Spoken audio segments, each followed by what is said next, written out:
Download aplikasi Tarbiyah Sunnah di handphone Anda. Tersedia di Google Play dan App Store. Bismillahirrahmanirrahim. Assalamualaikum warahmatullahi wabarakatuh. Alhamdulillahilladzi arsala rasulahu bil huda wa dinil haqq liyudhhirahu 'alad dini kullihi walau karihal musyrikun. Wa asyhadu an la ilaha illallah wahdahu la syarika lah wa asyhadu anna Muhammadan 'abduhu wa rasuluh. Ya ayyuhalladzina amanu taqullaha haqqa tuqatih wa la tamutunna illa wa antum muslimun. Wa ba'd. Ikhwati fillah, para peserta i'tikaf di Masjid Umar bin Khattab ataupun di Masjid An-Nafi Dago, juga para pendengar, pemirsa, para netizen, alhamdulillah kembali kita berjumpa. Kita sudah memasuki hari-hari terakhir di bulan Ramadan. Sekarang menginjak hari ke-27. 28, 29, 30. Tinggal 3 hari yang tersisa. Kita sudah sampai pada masa-masa di mana kita sebentar lagi akan melepaskan kepergian Ramadan dalam kehidupan kita di tahun ini. Bertakwalah kepada Allah Azza wa Jalla dan tutupi seluruh kekurangan dalam ibadah, kelalaian selama bulan Ramadan ini. Berlombalah untuk meraih derajat yang tinggi, kedudukan yang mulia di akhir Ramadan ini. Karena Ramadan sudah sampai pada waktu-waktu dan saat-saat terakhir. Kelak pada hari kiamat, Ramadan akan menjadi saksi bagi kita tentang amal ibadah yang kita lakukan, sekaligus akan menjadi saksi atas kelalaian yang kita lakukan dalam melakukan ibadah tersebut. Apakah bulan ini akan memuji kita atas prestasi ibadah yang kita lakukan? Ataukah bulan Ramadan yang suci ini kelak akan mencela karena kelalaian kita dalam melakukan hak-hak Allah yang harus kita tunaikan selama bulan Ramadan melebihi bulan-bulan yang lainnya? Maka manfaatkan sisa Ramadan ini untuk melakukan ibadah lebih intensif dibanding hari-hari sebelumnya. Raihlah kemuliaan bulan Ramadan di akhir-akhir bulan suci ini, isi dengan taubat, istighfar, zikir, membaca Al-Quran, salat, dan ibadah-ibadah yang lainnya. Sesungguhnya siapa yang mengalami bulan Ramadan tapi dia dosa-dosanya utuh, tak diampuni, maka sungguh orang itu rugi, celaka, dan melewatkan keuntungan yang sangat besar. Siapa yang memasuki 10 hari terakhir di bulan Ramadan tapi tidak menyambung saumnya dengan qiyamul Ramadan, tidak merasakan kenikmatan berdialog dengan Allah melalui bacaan kalam-kalamnya, maka orang itu sudah terhalang dari kebaikan. Dan siapa orang yang terhalang dari kebaikan, sungguh dia akan rugi. Rasul SAW disebutkan kana ajwadan nas wa kana ajwadahu ma yakunu fi Ramadan hatta yalqahu Jibril wa kana yalqahu fi kulli lailatin min Ramadan fayudarisuhu al-Qur'an fala Rasulullah sallallahu alaihi wasallam ajwadu bil khair min ar-rihil mursalah. Nabi sallallahu alaihi wasallam orang yang paling dermawan kepada manusia. Tapi beliau lebih dermawan lagi di bulan Ramadan. Ketika Jibril menemuinya, dan Jibril menemui Nabi alaihi salatu wasallam di setiap malam di bulan Ramadan, terus memurajaah Al-Quran. Selain hafalannya, juga makna yang terkandung di dalamnya diajari oleh malaikat Jibril. Kedermawanan Rasul sallallahu alaihi wasallam di bulan Ramadan melebihi seringnya tiupan angin di musim gugur. Oleh karena itu, di 10 hari terakhir beliau menggulung tempat tidurnya, dilipat, disimpan, tidak dipakai, mengencangkan tali sarungnya, membangunkan istri-istrinya. Lalu beliau berkhalwat, menyendiri, munajat kepada Allah Azza wa Jalla yang memiliki kemuliaan dan keagungan. Betapa mulia sosok manusia yang paling istimewa sejagat ini ketika beliau memberikan keterangan yang memberikan dorongan dan motivasi untuk beramal kepada manusia dengan dijanjikan dilipat gandakannya seluruh amal ibadah yang dilakukan, dijanjikan ampunan dari semua dosa, dijanjikan bahwa Allah akan membebaskan beberapa orang dari api neraka di setiap malam di bulan Ramadan.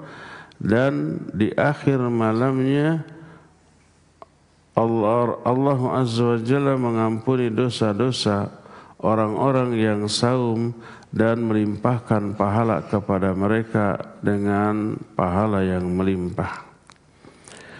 Dalam salah satu hadis yang diriwayatkan oleh Imam Al-Baihaqi dalam kitab Syu'abul Iman, berkata Rasul sallallahu alaihi wasallam, "Idza kana awwalu lailatin min syahri Ramadan futihat abwabul jinan falam yughlaq minha babun wahidun asy-syahru kulluhu wa ghuliqat abwabun nar falam yuftah minha babun wahidun asy-syahra kullaha wa ghullat utatul jin wa nada munadi minas sama kulla lailatin ila infijaris subh ya baghil khair yammim wa abshir wa ya baghiyasy syarr aqsir wa absir hal min mustaghfirin naghfirulah hal min taibin natubu alaih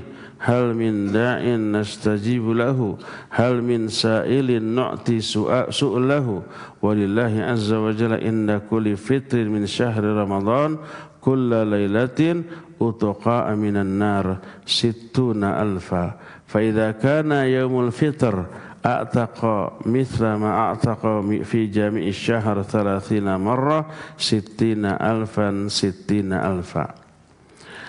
Kata Nabi SAW, apabila datang awal malam dari bulan Ramadan, dibukakan pintu-pintu surga, tak ada satu pintu pun yang tertutup. Dan ini berlangsung selama 1 bulan.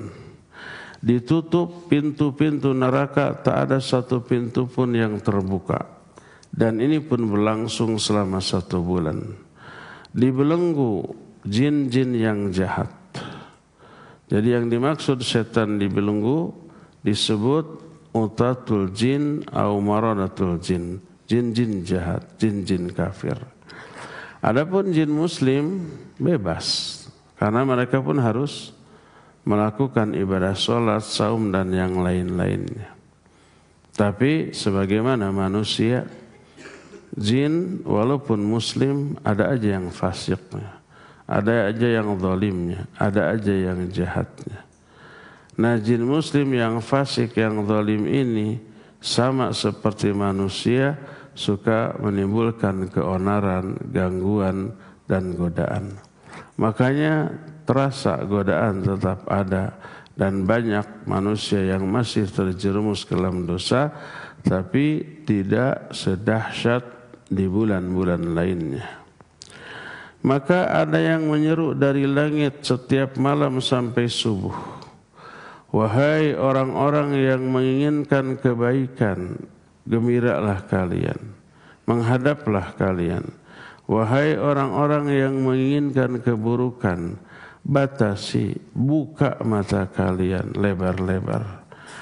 Tak ada satupun yang beristighfar di hari ini, di bulan Ramadan ini, kecuali pasti kami ampuni. Tak ada yang bertaubat di waktu ini, kecuali kami terima taubatnya. Tak ada seorang pun yang berdoa, kecuali pasti kami ijabah doanya. Tak ada seorang pun yang meminta, kecuali akan aku berikan permintaannya. Dan setiap kali berbuka dari hari-hari di bulan Ramadan, Allah Azza wa Jalla membebaskan beberapa calon-calon penghuni neraka sebanyak 60.000. Dan apabila datang hari fitr, Idul Fitri, seusai Ramadan berlalu, Allah membebaskan seperti di seluruh jumlah dari hari-hari di bulan Ramadan, yaitu sebanyak 60.000 kali 60.000. Jadi kalau dari satu malamnya Allah Azza wa Jalla membebaskan orang-orang yang tadinya akan ke neraka karena dosa-dosanya, 60.000 setiap hari akan dibebaskan dari api neraka tersebut. Maka di akhir Ramadan, khutbah-khutbah para ulama begitu menyentuh. Nasihat, wejangan mereka membuat hati kita tergetar. Mereka mengatakan, ya ibadallah, ayyu siyamin liman dhalla ya'kulu luhumal anam, wa ayyu qiyamin liman jasaduhu ma'al musallin wa qalbuhu ma'an nuwam, wa ayyu sadaqatin liman yatasaddaqu min malin khabithin haramin, wa ayyu salatin liman ya'uddu raka'at wa qalbuhu ghafilun an tadabburil ayat wa ma fiha min al-ahkam, yu'ajjilu ruku was sujud wa rubbama sabiqul imam, yastatilu shalah wa la yastatilu lahwal kalam. Mata yughfaru liman lam yughfar lahu fi Ramadan, wa mata yasluhu man su'wa alaihi idraka fatirihi wa talafihi. Laqad kana Ramadan munabbihan lidawil ghafalat wa nisyan wa musiman limudha'afil a'mal wal ghufran wa makhsusan li fadilati tilawatil Qur'an.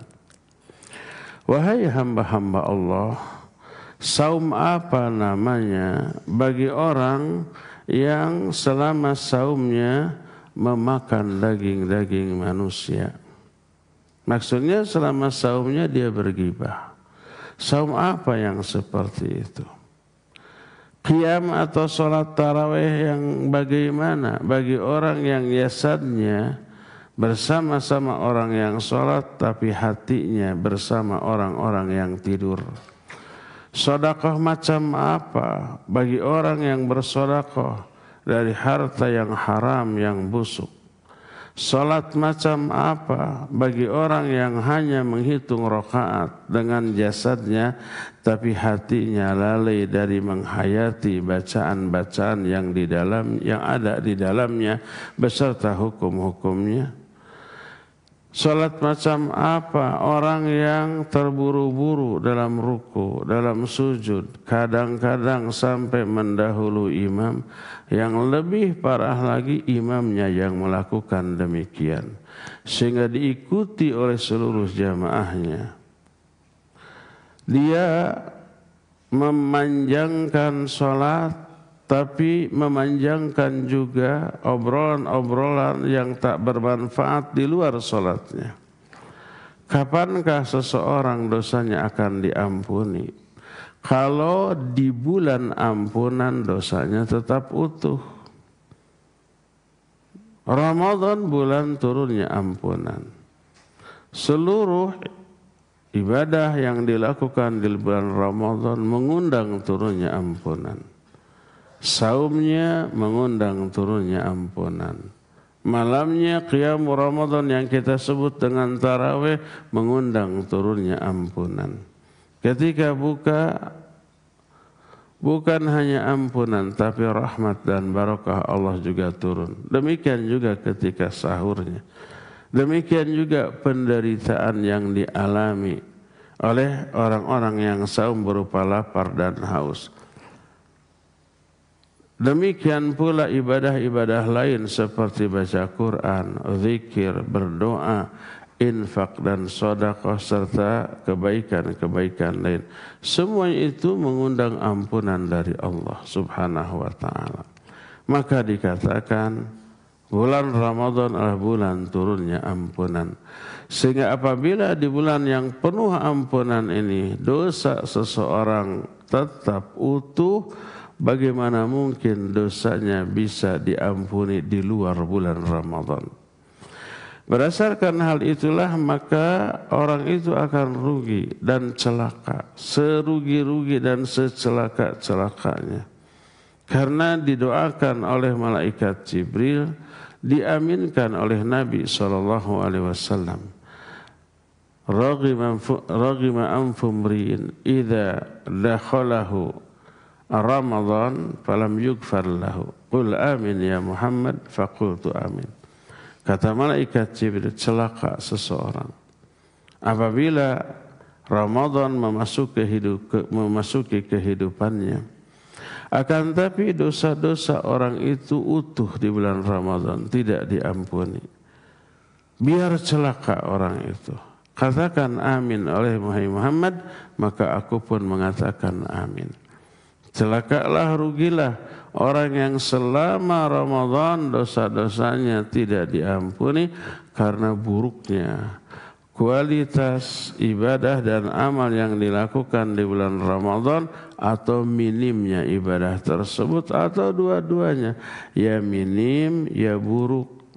Kalau sholat, dia sholatnya ada riya, ada kelalaian dan ada tendensi tujuan duniawi, baik sholat siang fardu, sunnah ataupun malamnya. Kalau saum hanya sekedar menahan lapar, hanya sekedar menahan haus, tapi seluruh indranya tidak menahan dari dosa, dari maksiat, mulutnya tetap mengeluarkan dosa, anggota badannya juga demikian, matanya menatap dosa, sehingga terkotorlah saum yang dilakukannya oleh semua kemaksiatan tadi, maka Allah pun menolaknya. Man lam yada' qawla zur wal amala bihi wal jahl falaysa lillahi hajah fi ayyada ta'amahu wa syarabah. Siapa orang yang selama saumnya dia tidak meninggalkan ucapan perbuatan yang sia-sia, yang buruk, yang mengandung dosa, perilaku kebodohan, maka Allah enggak butuh kepada saum. Ditolak oleh Allah Subhanahu wa taala, tidak diberi pahala, tidak diberi ampunan, keridhaan, rahmat, tidak diberikan janji surga, tidak diberikan janji dibebaskan dari api neraka, tak dapat apa-apa dari saumnya kecuali lapar, haus dan lemes. Rubba shaimin hadduhu min siyamihi al-ju' wal atas. Banyak orang yang saum, tapi bagian yang dia peroleh dari saumnya hanyalah lapar dan dahaga. Pahalanya tidak dapat. Semua yang Allah janjikan luput dari dirinya. Inilah orang yang terkena dengan doa malaikat Jibril yang diaminkan oleh Nabi sallallahu alaihi wa alihi wasallam. Berdasarkan itu, fajtahidu fima baqiya min hadhihi al-ashr al-awakhir wahrisu ala mudawamatil qiyami fiha wa ihya'iha bil ibadah wad du'a wa murru ahlikum bil istikthari fiha min at-ta'ah la'allakum tuwaffaquna minha lil lailatul qadar fa innaha syarifatul qadar indallahi 'azimah wa man qamaha an imanin wa ihtisabin ghafarallahu lah. Bersungguh-sungguhlah di sisa waktu dari 10 hari yang terakhir ini. Bersungguh-sungguhlah untuk mempertahankan salat di malam harinya, menghidupkan malam-malamnya dengan ibadah, dengan doa, dengan zikir, dengan baca Al-Quran, dengan infak dan sedekah, dan dengan amal soleh apapun. Perintahkan keluarga kalian untuk memperbanyak ketaatan di dalamnya. Semoga kalian diberikan taufik di bulan Ramadan ini untuk memperoleh Lailatul Qadar. Karena sesungguhnya Lailatul Qadar sangat agung dan mulia di sisi Allah Subhanahu wa ta'ala. Siapa yang melakukan ibadah di malam Lailatul Qadar tersebut, Allah ampuni seluruh dosa-dosanya, yang besar termasuk juga yang kecil. Bersabda Rasul sallallahu alaihi wasallam, "Man qama Lailatul Qadar imanan wa ihtisaban, ghufira lahu ma taqaddama min dhanbihi." Siapa orang yang melakukan qiyamul lail, ibadah di malam hari, apapun ibadahnya, itu disebut qiyamul lail.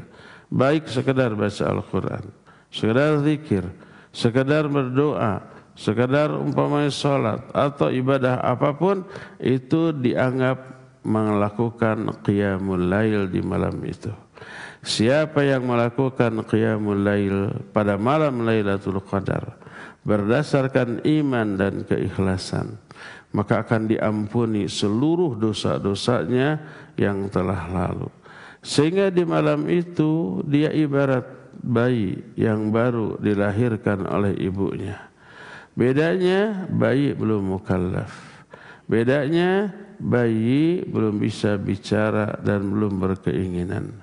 Kita kondisinya seperti bayi, tapi sosoknya sosok manusia dewasa yang punya banyak keinginan dan punya banyak permintaan dan bisa mengungkapkan keinginan dan permintaan tersebut. Bayi tidak bisa berdoa, bayi tidak bisa memohon, bayi tidak bisa menghibah kepada Allah Azza wa Jalla. Tapi kita yang kondisi psikisnya, jiwanya sesuci bayi karena baru diampuni seluruh dosanya oleh Allah, bisa memohon, bisa minta, bisa menghibah kepada Allah Azza wa Jalla. Dan ketika permintaan, doa dan semua keluhannya diungkapkan kepada Allah dalam kondisi jiwa sesuci bayi, maka akan menggedor seluruh pintu langit, didengar, dikabul, diijabah, dipenuhi semua permintaannya oleh Allah Subhanahu wa ta'ala. Tersisa 3 hari lagi, ibarat maraton, kita sedang sprint. Mungkin ibarat maraton kita hanya akan sampai di garis finish sekitar 30 meter lagi. Maka genjot diri kita, forsir diri kita, kerahkan seluruh kemampuan kita untuk bisa mencapai finish garis akhir dari ibadah Ramadan yang kita lakukan, sekalipun kita harus kelelahan karenanya. Yang penting apa yang kita harapkan dari Ramadan ini mampu kita raih.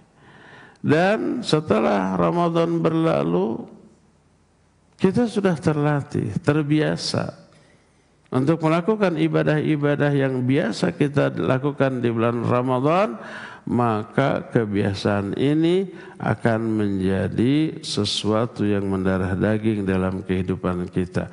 Akhirnya seusai Ramadan berlalu, seluruh ibadah yang kita lakukan di bulan Ramadan akan tetap menjadi bagian dari hidup kita.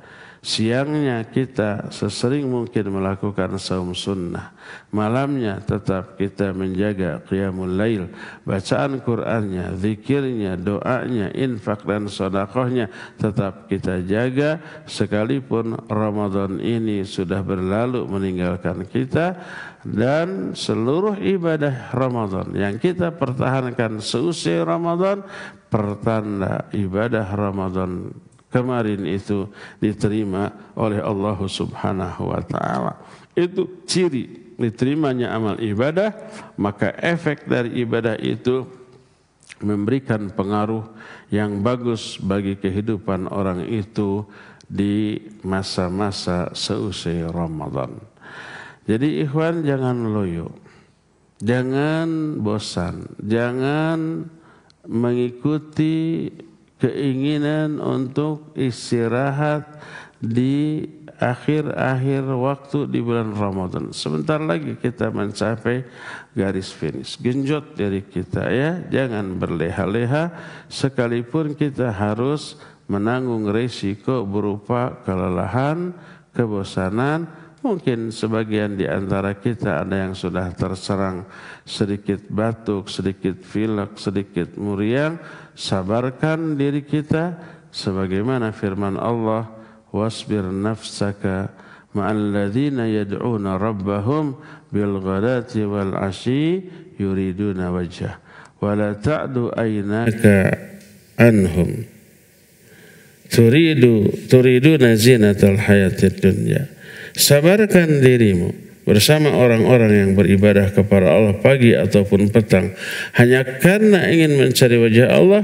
Jangan kalian palingkan mata kalian dari mereka hanya karena menginginkan kehidupan di dunia. Akhirnya berhenti, belot dan berbaur dengan orang-orang yang memburu dunia sebagaimana yang banyak terjadi pada akhir-akhir Ramadan di setiap tahun. Orang mulai meninggalkan masjid, bahkan sejak 10 hari pertama juga sudah banyak berkurang dan mulai memenuhi pasar-pasar, mal-mal, supermarket, pusat-pusat perbelanjaan, pusat kuliner. Bahkan sekarang timbul sebuah sesuatu yang diopinikan yang belum ada sebelumnya. Kalau selama ini kita mendengar Ramadan adalah bulan taubat, bulan rahmat, bulan ampunan, bulan seluruh kebaikan, muncul istilah baru, Ramadan adalah bulan kuliner dan bulan berbelanja. Ada yang seperti itu mulai diviralkan, disosialisasikan. Kita abaikan omongan mereka karena itu melalaikan. Kita tetap berpegang teguh Ramadan, bulan ampunan, bulan taubat, bulan ibadah, bulan baca Al-Quran, bulan untuk mendekatkan diri kepada Allah, bulan untuk membuang seluruh kebiasaan-kebiasaan buruk, bulan untuk melatih diri menanamkan seluruh kebiasaan baik sehingga kebaikan-kebaikan tadi terbawa terus seusai Ramadan berlalu dari kehidupan kita dan kembali nanti berjumpa dengan Ramadan tahun datang dengan kondisi dan semangat yang lebih baik daripada tahun ini ya. Cukup ya, sampai di sini saja kajian kita di pagi hari ini dan kita masuki sesi tanya jawab. Wa sallallahu ala nabiyina Muhammadin wa ala alihi wa ashabihi wasallam. Mangga bapak-bapak dulu.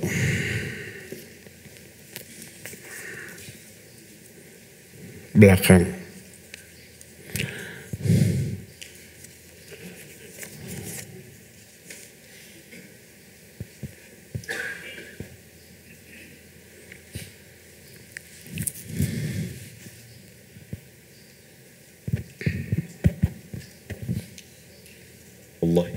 Assalamualaikum.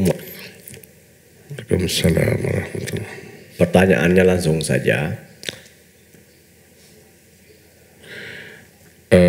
Coba maju dikit. Tahu nggak kenapa kalau dari sana? Karena pakai wireless terlalu jauh ke. Ya tes. Ya. Nah, so. Mungkin ada semacam zikir, doa yang bisa kita ini tetap semangat dan spiritnya luar biasa dalam ibadah ini dulu. Sehingga didorong oleh itu. Terima kasih. Iya, bagaimana agar kita tetap semangat beribadah? Banyak doa yang diajarkan oleh Nabi SAW. Di antaranya wasiat beliau kepada Mu'adz bin Jabal yang disunahkan untuk kita baca seusai sholat. Allahumma a'inni ala zikrika wa syukrika wa husni ibadatika. Allahumma ya Allah a'inni, bantu aku, tolong aku.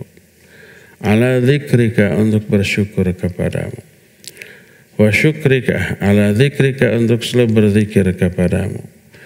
Wa syukrika, dan bersyukur kepadamu. Wa husni ibadatika, dan melakukan sebaik-baik ibadah kepadamu. Minta bantuan. Karena ibadah kita itu hanya bisa kita lakukan dengan hidayah dari Allah. Minta hidayah, ya. Juga doa Allahumma inni a'udzubika minal hammi wal huzan wal ajzi wal kasal wal bukhli wal jubni wal harami wa adzabil qabr. Allahumma ya Allah, inni a'udzubika, sungguhnya aku berlindung kepada Engkau dari al-ham wal huzan, keresahan dan kesedihan, wal ajzi wal kasal, dari kelemahan dan kemalasan, termasuk lemah dan malas dalam melakukan ibadah kepada Allah. Ini penyakit psikis. Berlindung kepada Allah dari penyakit malas dan lemah ini, ya. Lanjut dengan kalimat berikutnya, Allahumma ati nafsi taqwaha wa zakkiha anta khaira man zakkaha anta waliyuha maulaha. Ya Allah, berikan kepada hati saya ketakwaannya. Wa zakkiha, dan bersihkan hati ini. Anta khairu man zakkaha, engkaulah sebaik-baik pembersih jiwa. Anta waliyuha wa maulaha, engkaulah pemilik dan pelindung hati ini. Allahumma ya muqallibal qulub, tsabbit qalbi ala dinik. Allahumma ya musarrifal qulub, sarrif qalbi ala ta'atik. Ya Allah, zat yang maha membolak-balikan hati, tetapkan hati saya di atas ketaatan kepadamu. Wahai zat yang maha merubah-rubah hati, tetapkan hati saya di atas agamamu. Allahumma inni as'aluka fi'lal khairat wa tarkal munkarat wa hubbal masakin wa anta aghfirli wa tarhamani wa idza aradta fitnata qaumin fatawaffani ghairu maftun. Ya Allah, sungguh aku minta hidayah kepada untuk melakukan sebanyak mungkin kebaikan, meninggalkan seluruh kemungkaran, dan untuk mencintai orang-orang miskin, dan agar engkau mengampuniku dan merahmatiku. Itu di antara doa-doa memohon hidayah. Rabbana la tuzigh qulubana ba'da id hadaitsana wa hab lana min ladunka rahmah innaka antal wahhab. Ya Allah, jangan engkau cabut, jangan engkau sesatkan hati kami setelah engkau memberi hidayah kepada kami. Sekarang kita ibadah karena hidayah Allah, jangan dicabut lagi setelah engkau memberi hidayah kepada kami. Wa hab lana min ladunka rahmah, dan berikan kepada kami rahmat dari sisimu, karena sungguhnya engkau maha pemberi. Allahumma aslih li dini allati hiya ismatu amri. Ya Allah, perbaiki bagiku agamaku, karena dialah disebut ismatu amri, penjaga seluruh urusanku. Wa aslih li dunyaya allati fihi ma'ashi. dan perbaiki urusan duniaku yang di dalamnya lah aku hidup. Kalau dunia urusannya kawir liar, banyak masalah, menggoda atau berpengaruh kepada ibadah kita, iya, sholat tuh jadi kepikiran dia. Kalau ada masalah dalam urusan dunia, kebawa-bawa dalam sholat, kebawa-bawa ketika baca Quran masih terbayang masalah yang belum selesai. Perbaiki bagiku duniaku, wa aslih li akhirati allati fiha ma'adi. Perbaiki urusan akhiratku, maksudnya urusan ibadahku. Perbaiki, beri hidayah untuk bisa melakukan dengan sebaik yang kita bisa lakukan. Allati fiha ma'asi, yang di dalam kehidupan akhiratku lah nanti aku akan hidup. Waj'alil hayata ziyadatan li fi kulli khairin waj'al mauta rahatan li min kulli syarr. Jadikan kehidupan sisa hidupku sebagai momen penambah seluruh kebaikan, dan jadikanlah kematianku kelak sebagai masa-masa istirahat dari seluruh keburukan. Jadi banyak doa-doa baik dari Al-Quran, dari hadis Nabi SAW yang sahih, agar Allah memberikan hidayah kepada kita untuk semangat istiqamah di atas ibadah dan amal soleh. Besok kita akan bahas al-hathu alal istiqamah, anjuran untuk istiqamah dan kiat untuk meraih istiqamah di atas ketaatan, ya. Wallahu a'lam. Seseorang hanya bisa sholat malam 11 rakaat di bulan Ramadan.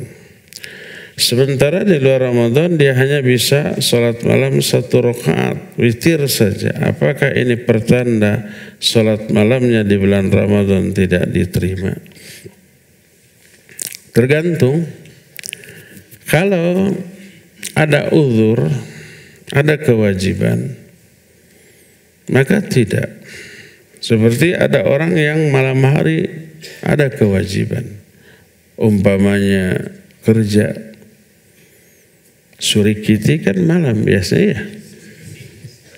Apa? Surikiti. Jadi ke bawah-bawah. Ada juga umpamanya yang di pabrik ada yang terkena shift malam. Yang di rumah sakit dokter perawat harus ada jaga malam. Nggak bisa sholat malam. Bisanya hanya witir. Itu ada uzur. Seandainya dia tidak ada kewajiban, niscaya dia melakukannya, maka itu tetap pahalanya dapat. Kalau tidak sedang jaga malam, sedang shift siang, malamnya dia biasa bangun tahajud 11 rakaat. Pas ada tugas nggak bisa, nggak boleh umpamanya security itu ketika ngaronda, aman ya, terus saya tahajud. Padahal bangsat itu survei, tidak langsung bertindak, survei. Jam-jam berapa si surikiti ini tidur? Jam-jam berapa lalainya? Disurvei itu. Cenahnya bukan pengalaman. Pengalaman orang yang pernah demikian. Maka walaupun ada ronda, pencurian tetap terjadi, ya. Maka tidak boleh lalai, walaupun sholat, apalagi tidur, apalagi pulang dulu, ngopi dulu gitu. Siapkan kopinya di sini, di tempat jaga dia, di tempat kerja dia, ya. Pas dianggap kuring aman, 2-3 kali aman, tahajud dulu. Lagi tahajud si bangsa tahu jam segini dia biasanya tahajud. Orang soleh nih rondanya nih. Lagi tahajud beraksi dia. Dan untuk mencuri. Motor itu nggak harus semenit. Padahal sholat berapa menit? Ya, sholat 7 menit, 23 rakaat. Di tempat lain. Kalau di sini mah 1 rakaat juga bisa 10 menit gitu. 2 rakaat bisa 10 menit.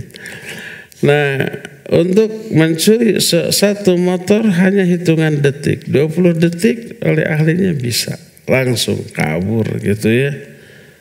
Oleh karena itu tidak boleh melakukan ibadah sunnah di jam-jam kerja. Kecuali kalau ibadah wajib, adzan subuh, mau ada bangsat mau tidak, darurah ya subuh. Wallahu a'lam. Zain.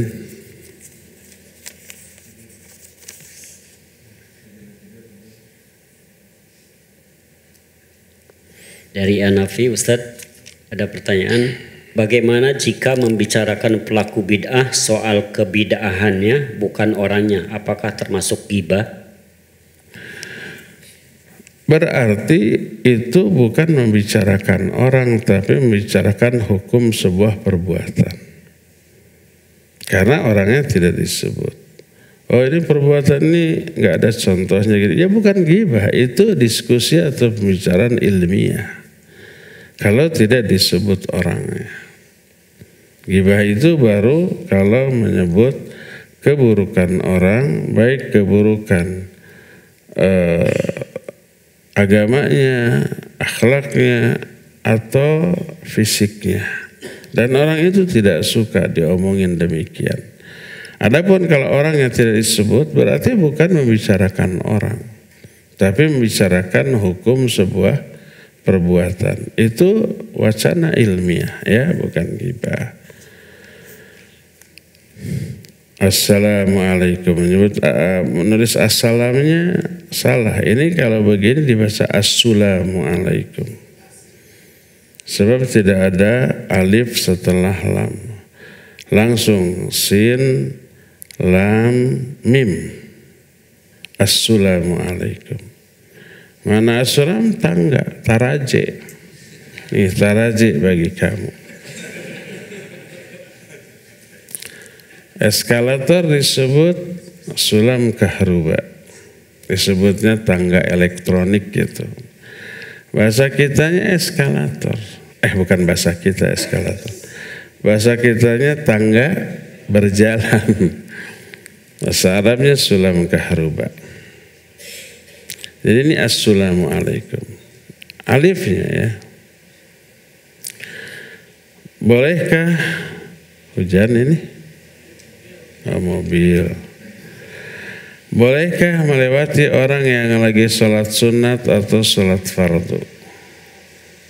Tergantung lewatnya di mana. Kalau di belakang boleh, di pinggir kiri kanan boleh, di depan boleh, asal di sebelah sana sutra. Ini pentingnya ada sutra. Mana sutra? Penghalang. Dan Nabi SAW memerintahkan la tusallu illa ila sutrah. Jangan kalian sholat kecuali dengan menghadap sutrah.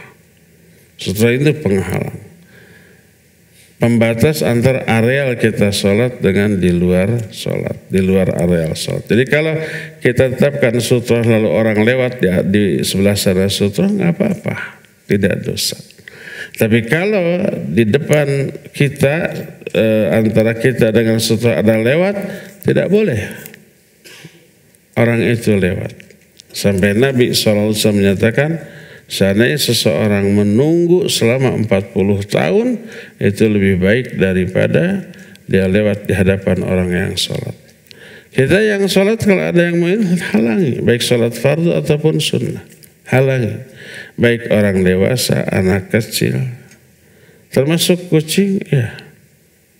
Karena Nabi SAW pernah sholat, kambing mau lewat, dihalangi. Sampai si kambing karena ngeyel, terus kekeh, balik lagi, sampai Nabi maju.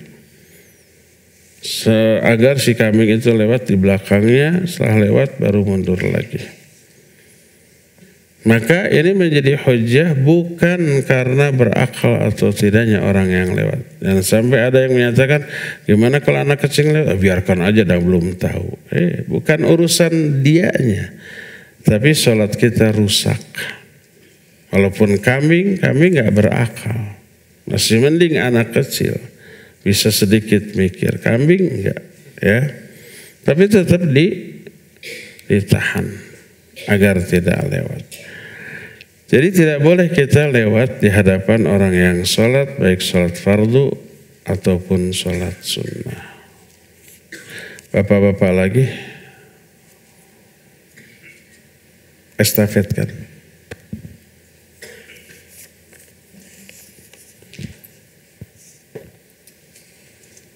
Bismillah, Assalamualaikum Ustaz. Anda mau bertanya, jika kita di suatu lingkungan yang sunnah, misalkan ada beberapa ikhwan yang melakukan amalan dan yang orang di belakang ini melihat gitu, wah dia melakukan amalan amalan sesuatu gitu. Nah kita langsung ikuti, apakah kita termasuk larangan mengikuti kebanyakan orang itu, Ustaz? Dan jazakallahu khairan. Taib, barakallahu fiik.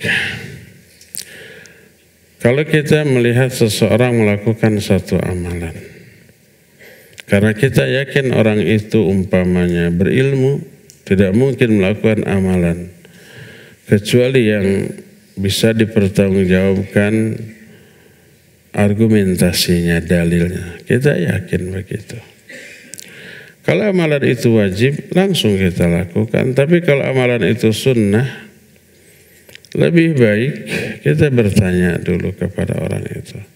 Saya baru melihat amalan ini, barangkali ada dalilnya. Oh ada nih, ini silakan lakukan. Nah dikhawatirkan, ini dikhawatirkan. Kondisi dia dengan kita berbeda. Umpamanya contoh, seusai sholat subuh, wirid, dia langsung sholat lagi 2 rakaat. Karena dia orang berilmu, kita ikuti sholat ba'da subuh 2 rakaat. Ya boleh. Kenapa? Karena dia mungkin kelewat qabla subuh. Karena ada uzur, umpamanya sudah sebelum adzan subuh sudah di masjid. Pas adzan subuh mendadak mules. Akhirnya ke WC. Beres dari WC sudah qomat. Gak sempat qabla subuh. Karena qabla subuh itu khairu minad dunya wa ma fiha. Lebih baik daripada dunia dan isinya. Akhirnya dia qadha ba'da subuh. Dia tidak menunda sampai syuruk karena ada keperluan lain. Akhirnya selesai sholat subuh, wirid, doa, dia sholat 2 rakaat. Kita melihat, langsung kita ikuti, padahal kita sudah qabla subuh tadi. Maka kondisinya berbeda, jangan dilakukan. Tabayun dulu. Kenapa Anda sholat? Bukankah dilarang sholat sunat ba'da subuh sampai syuruk? Nggak boleh sholat. Dia akan menjelaskan. Dan kita yakin dia ini nggak mungkin tidak tahu hadis ini. Kita aja yang awam tahu, masa beliau tidak gitu. Nah, dia akan menjelaskan, oh ini qadha qabla subuh yang tadi saya tidak sempat karena mencret wae. Nah, jadi sebaiknya tanya dulu, setelah jelas dalilnya silakan. Khawatir dia melakukan itu karena ada uzur yang kita tidak punya, ya.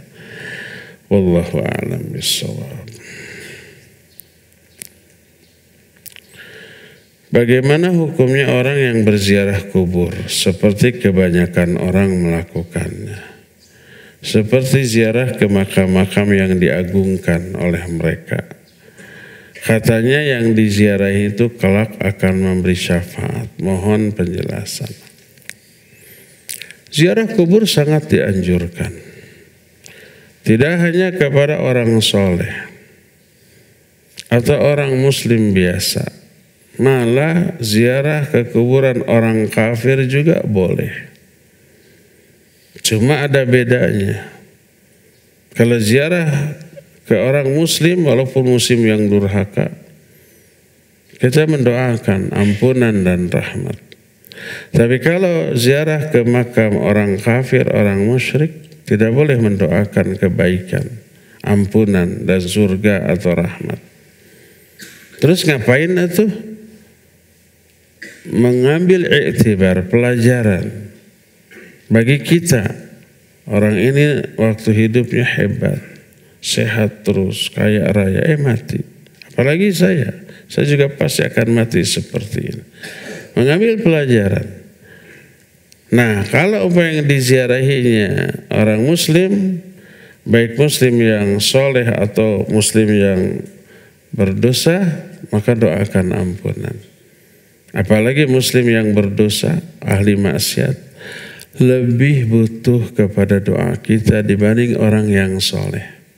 Orang yang soleh mah didoakan atau tidak oleh kita, tetap dia mah ke surga ya. Ini orang jahat nih, tapi tidak kafir, tidak murtad. Orang muslim, tapi jahat, mengabaikan perintah, melanggar larangan. Orang ini lebih butuh doa kita untuk bisa minimal mengurangi azab atau membebaskannya dari azab. Doakan ampunan dan rahmat ya. Nah, akan tapi ada beberapa perbuatan yang dilarang selama ziarah kubur. Ada adab yang dianjurkan. Adabnya pertama pas masuk area pekuburan berdoa. Assalamualaikum ya ahlal kubur. Semua keselamatan terlimpah kepada kalian wahai ahli kubur, gitu ya. Minal muslimina wal mu'minin. Wa inna insyaallahu bikumul lahiqun. Nas'allaha lana wa lakumul afiyah. Terus buka sendal atau sepatu kita. Dijingjing. Tapi kotor Ustaz, ya iyalah pasti kotor. Nggak ada kuburan yang di pelur ayahnya, ya sebagian tetapnya kotor. Buka, nanti dicuci ya. Jangan melewati, menginjak, melangkahi, menduduki kuburan. Nah pas di kuburan doakan. Doanya menghadap kiblat. Mau menghadap kuburan mau tidak, yang penting menghadap kiblat.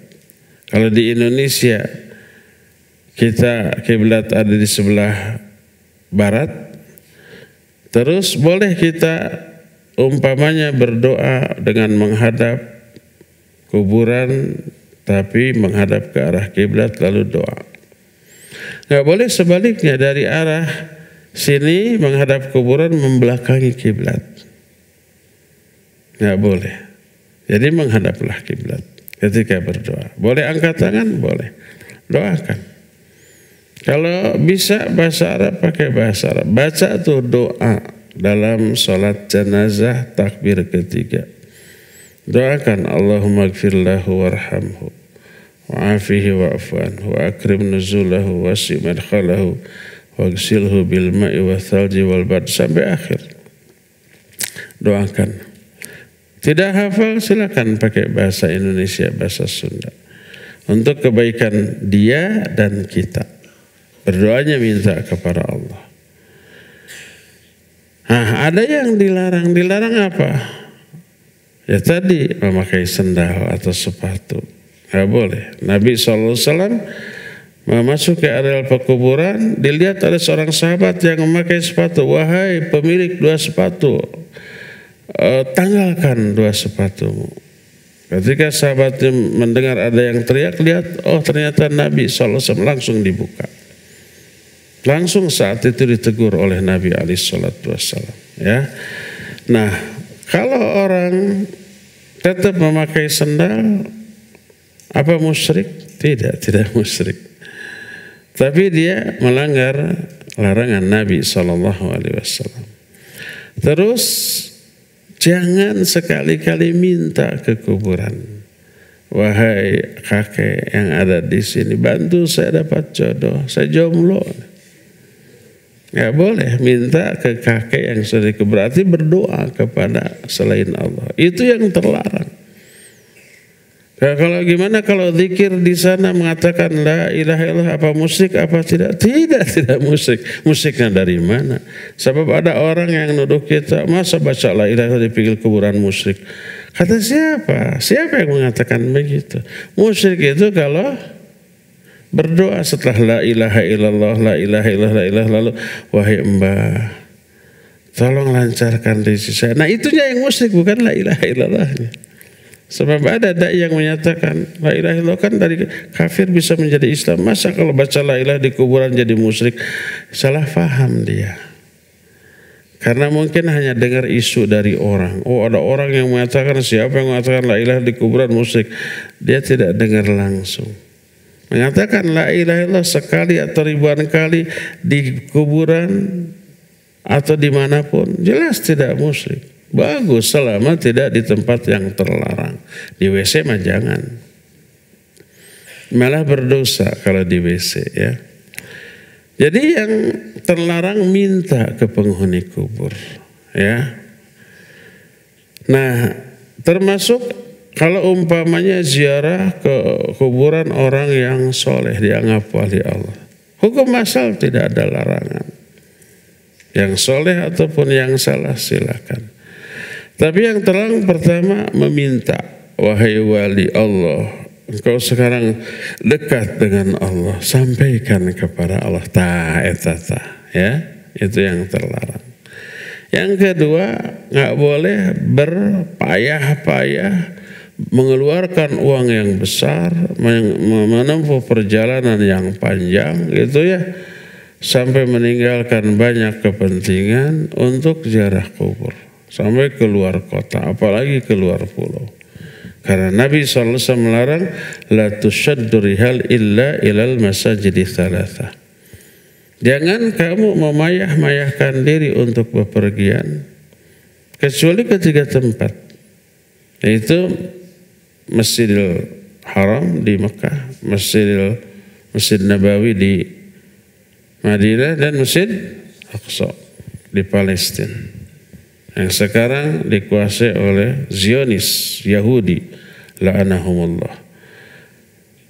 Jadi ketiga itu boleh berpayah-payah, mengeluarkan uang puluhan juta, menghabiskan waktu berhari-hari sampai kita kelelahan.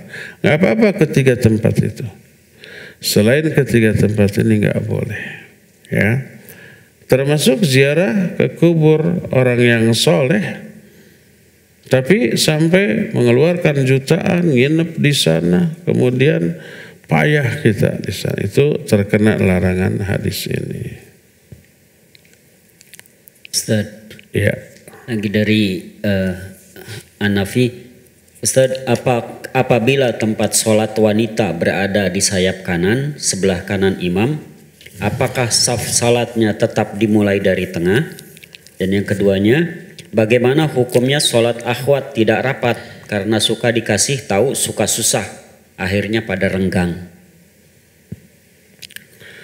Iya, pertama akhwat tempatnya di sayap kanan imam, sebelah kanan imam. Maksudnya sejajar dengan saf laki-laki gitu. Dari mana memulai membuat shaf? Apakah di tengah? Mulai dari tempat yang terdekat dengan imam. Sayap kanan atau sayap kiri.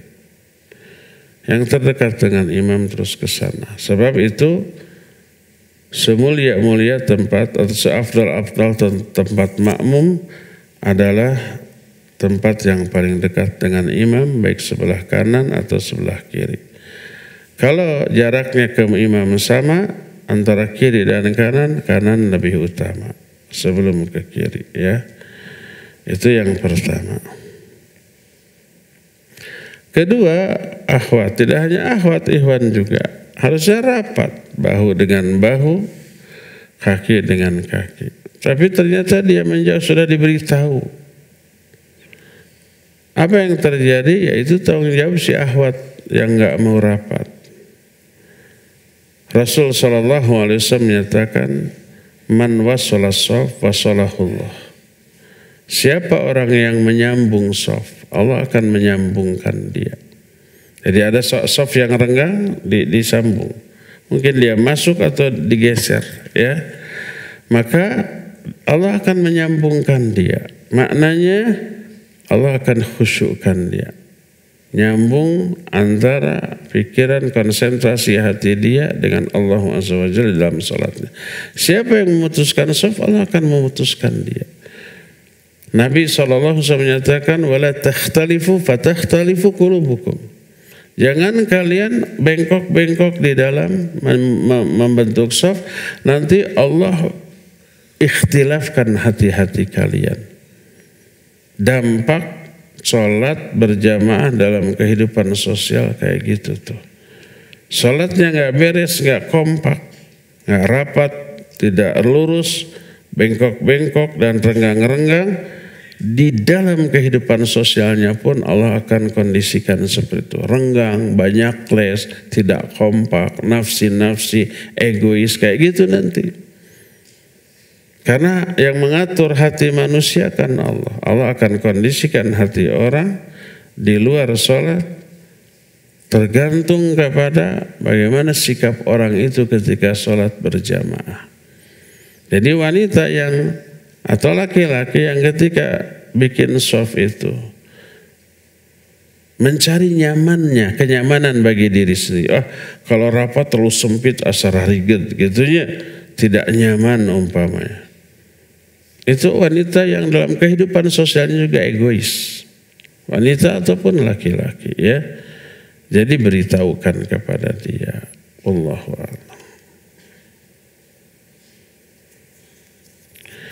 Apakah ada larangan tidur setelah asar? Ada, tapi hadisnya dhaif. Sehingga karena hadisnya dhaif, tidak haram hukumnya salat pada asar dari aspek syar'i. Terlepas dari sudut tinjau medis kesehatan apakah baik atau buruk, wallahu a'lam. Itu urusan para ahli kesehatan, dokter, herbalis dan seterusnya. Tapi secara syar'i tidak ada larangan dari hadis yang sahih tentang masalah itu, ya. Zain ada lagi.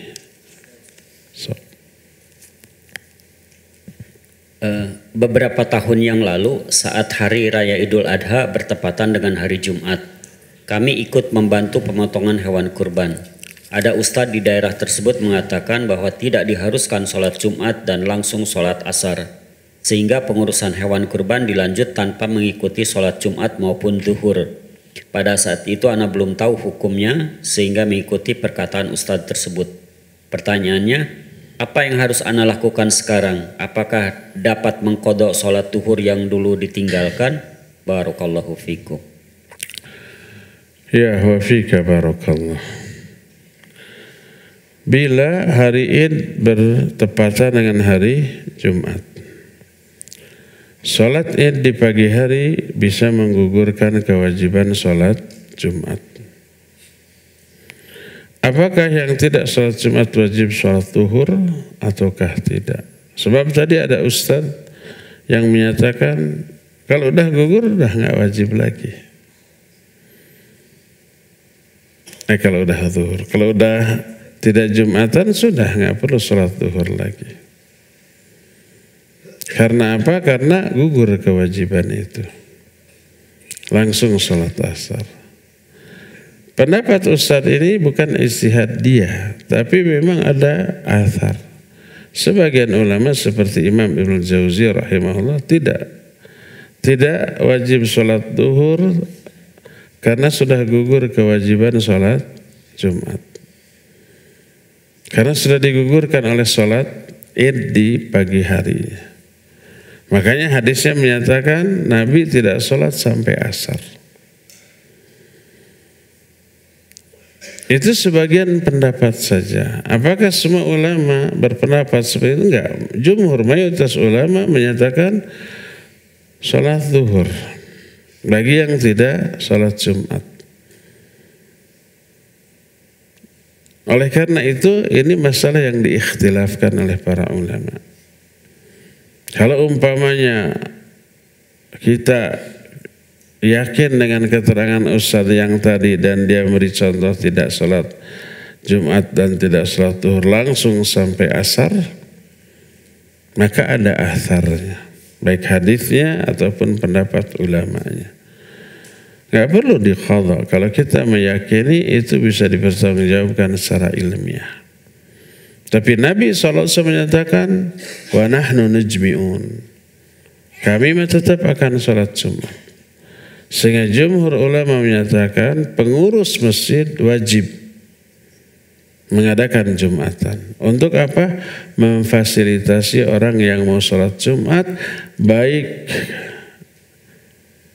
dia sudah melakukan sholat id tadi sehingga Jumatnya menjadi sunnah bagi dia, atau yang wajib karena tadi pagi dia tidak sholat id. Mungkin ada karena uzur atau karena alasan lain, nanti aja Jumatan. Jadi wajib bagi dia Jumat. Kalau pagi harinya tidak sholat id. Kalau DKM tidak menyelenggarakan sholat Jumat, orang ini tidak terfasilitasi kewajiban Jumatnya. Maka pengurus masjid wajib mengadakan sholat Jumat. Sebaiknya kalau umpama Idul Adha bertepatan dengan hari Jumat, mayoritas ikut Jumatan, sebagian ada yang jaga. Karena kalau semua ikut Jumat itu kosong, pas bebar Jumatan setengahnya hilang. Mungkin ada yang nyuri atau mungkin ada, tapi kucing di sini dikasih cuek dah, atau kucing liar mungkin. Kan kita di sini banyak kucing dulu puluhan. Pas Idul Adha nyalamperkan dikasih cuma dicium leos. Tapi kalau bala-bala dimakan.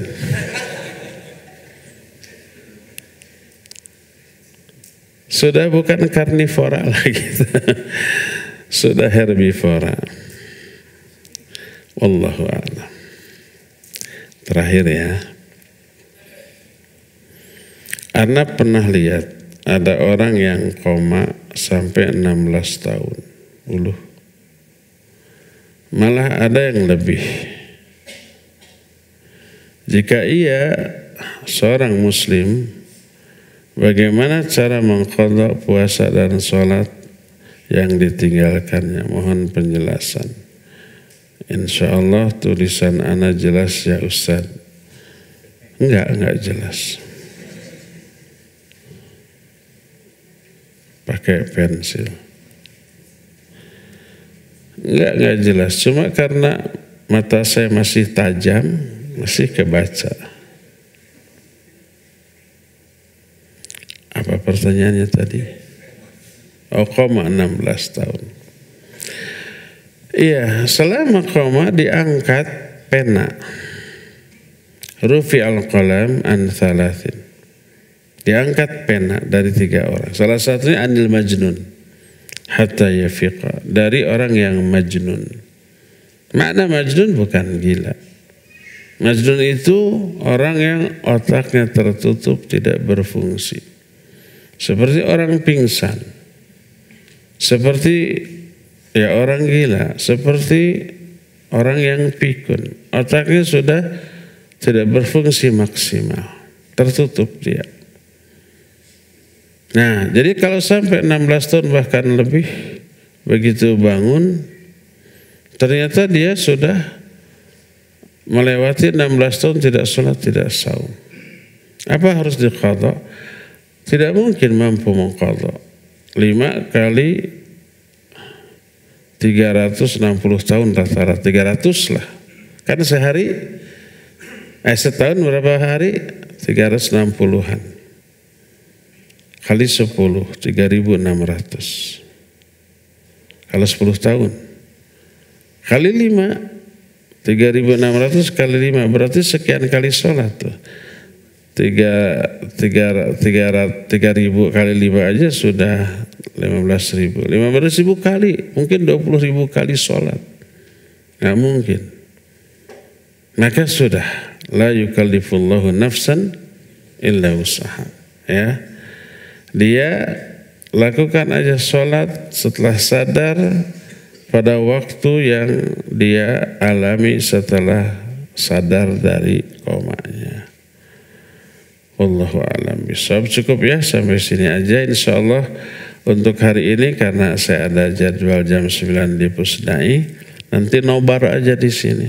Kita pasang TV, ikuti kajian dari Pusdai di sini. Pada asar nanti insyaallah ada kajian lagi. Subhanakallahum bihamdik asyhadu an la ilaha illa anta astaghfiruka wa atubu ilaik walhamdulillahi rabbil alamin. Wassalamualaikum warahmatullahi wabarakatuh. Yuk belanja di TS Mart. Dengan belanja di TS Mart, Anda turut berpartisipasi dalam dakwah yang diselenggarakan YTS.